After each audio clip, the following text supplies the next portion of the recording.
Yes, story time. Not every time is mathematics, science. No, sometimes it is good to just sit down and relax and listen to some stories. So today is weekend. We are enjoying the cool breeze at home. So, a short story. So you can remember the story I told about my first day in school, the way I was caned by the mathematics teacher and how I almost lost hope in with the school and all that.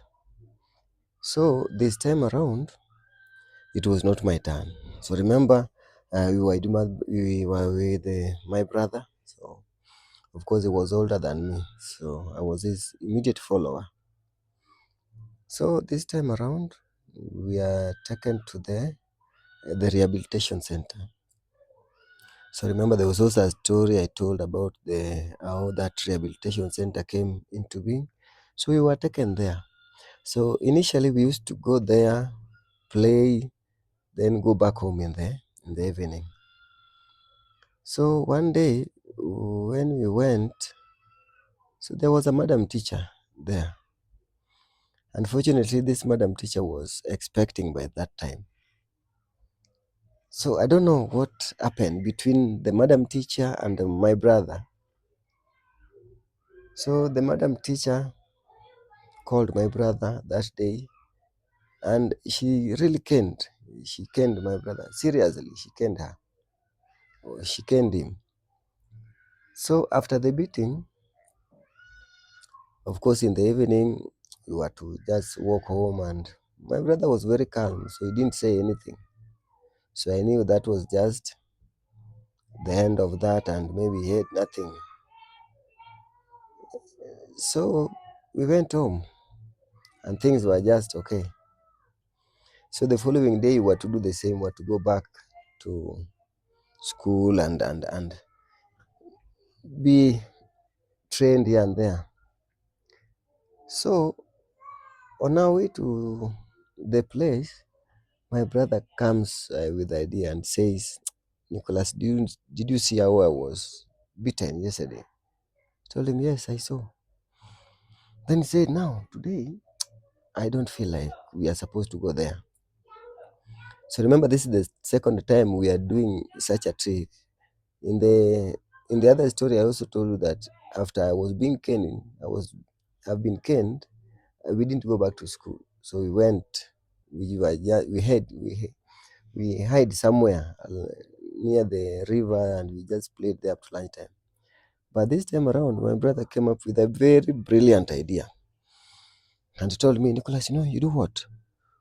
We are not going to school and at the same time, we are not going back home. So I asked him, where are we going? So there was a man whom he had interacted with. So this man was a sugarcane seller. So he was selling sugarcane somewhere around the Paya, the Homa Bay Paya down there. So my brother had interacted with him and he's like, he helped him selling the sugarcane and there was some token he was given. So he's like, this thing really attracted him. So he told me, you know what, we can go and start selling sugarcane with that man.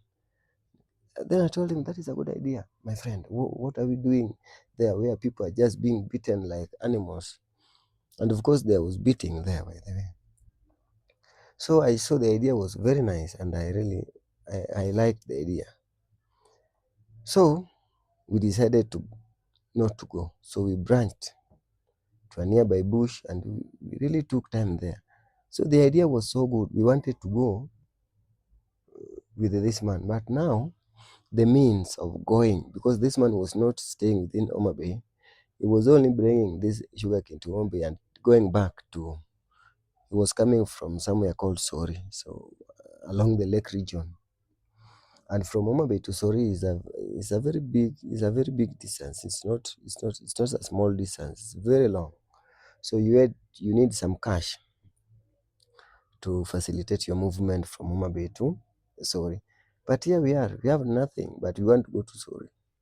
So we are there in the bush. We don't want to go to school. We don't want to go back home. We want to go to Sori, and we don't have anything. So it's like I'm asking my brother now, what is the way forward?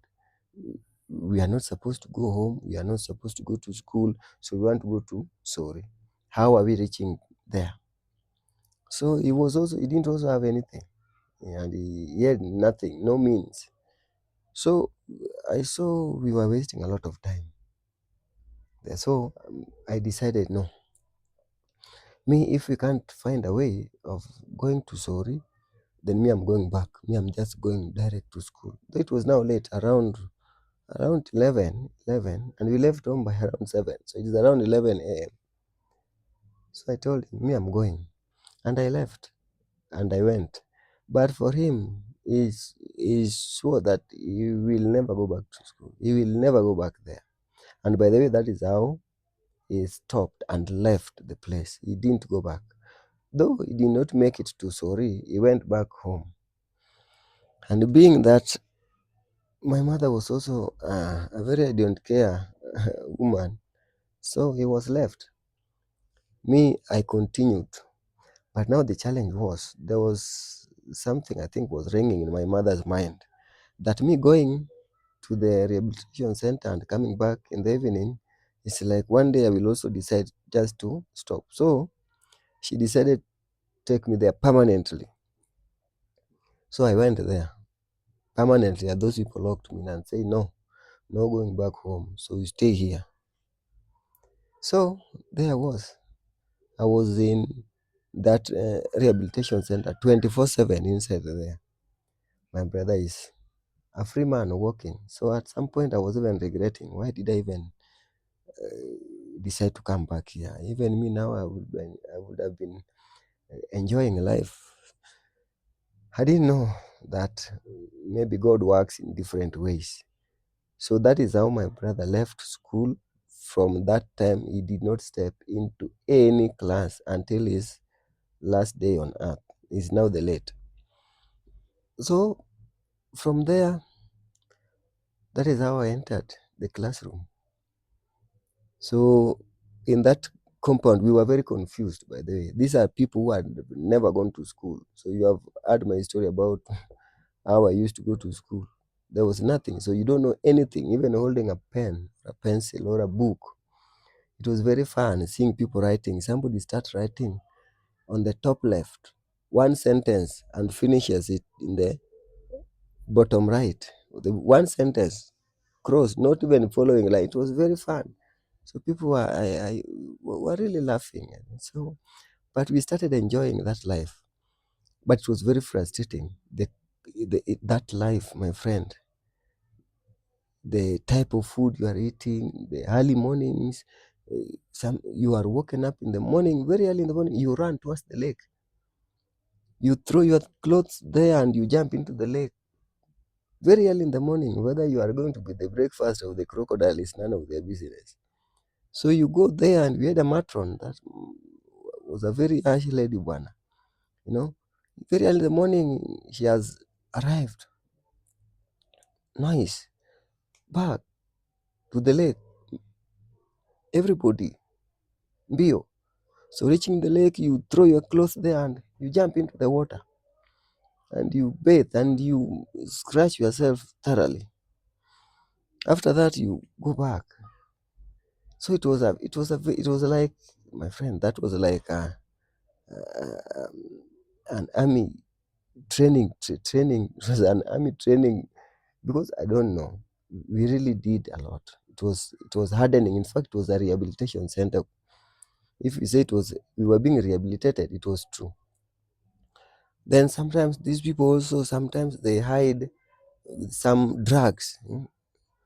So those are places where you could not miss bang, you could not miss this glue that the street children are sniffing, the cobbler's glue. You could not miss. They were there, but they had to be hidden seriously. So these are people that they are being rehabilitated, but still they have that mentality of, we are street children, or we have to do this. So you can imagine. So these are the people they were dealing with. And therefore, for these people to manage this group, they opened therapy. And I think that is the reason why sometimes the government came up with so many laws guarding the African child, especially the Kenyan children, where there's right of this, right to do this is my right. Sometimes it has helped because if such rules were there before, I think my brother would have gone to school, because those stupid beatings, like you beat somebody, that place. So I remember there was a one day we used to go and stroll around the town, the same town where we used to steal the omenas. So there was a day we went to town on a group. Then as we were passing, there was a woman who was roasting maize. Then this woman really misbehaved, because when she saw us passing, she called us chokora, chokora. Ay, how do you call us chokora, my friend? So we descended on her maize. In fact, we took all those maize and ate, swallowed. We feasted on those maize. Mm. Because how do you just say that? These are good people who have now been rehabilitated. Now they are good. They are trying to fit into the society. And you are also coming with funny terms. You know? So it was a good environment. It was a good environment. So we didn't know which classes we were. So it was upon these people. We had some teachers there. It was upon these people to know this one can do this one can do this. So we were categorized into two groups. So those who knew nothing, like myself, we were we were called Group B. Then there are those who were at least, they were called Group A. So that is how those we were separated. So Group A and Group B. And it was only one room. So when Group A's are learning, we are outside jumping. When we get back to class, they are outside jumping. So that is how, and we did that for a whole year.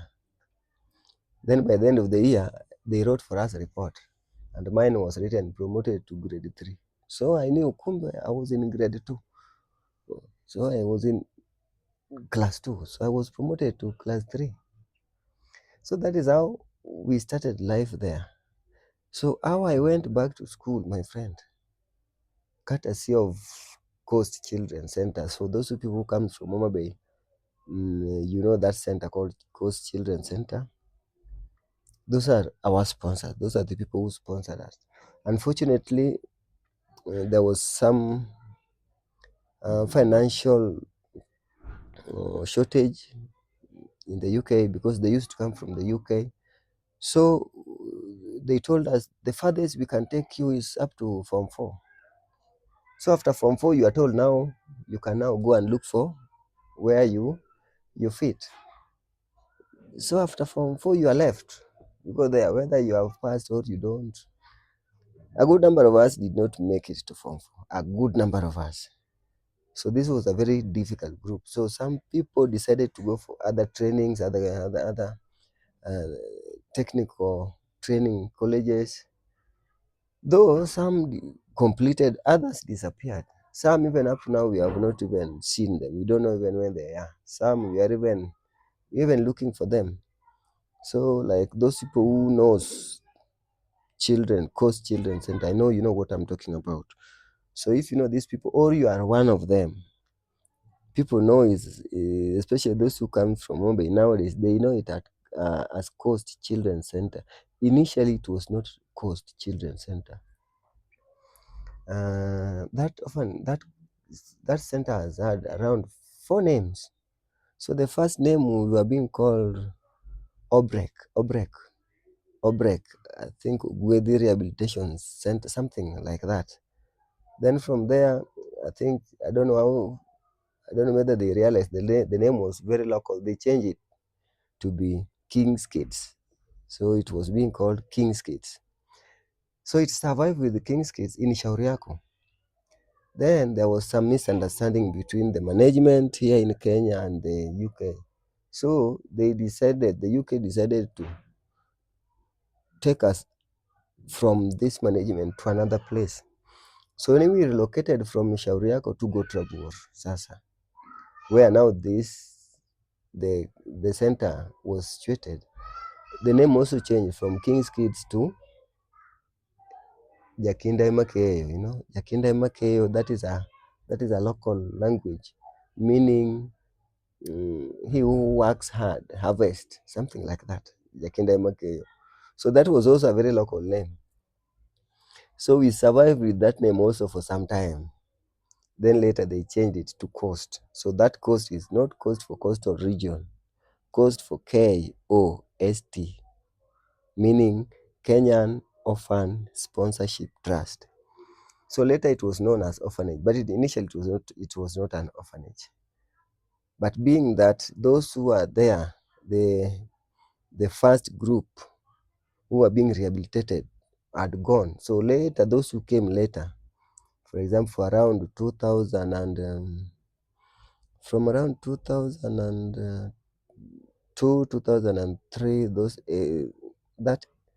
those ones were, most of them were orphans, not the street children.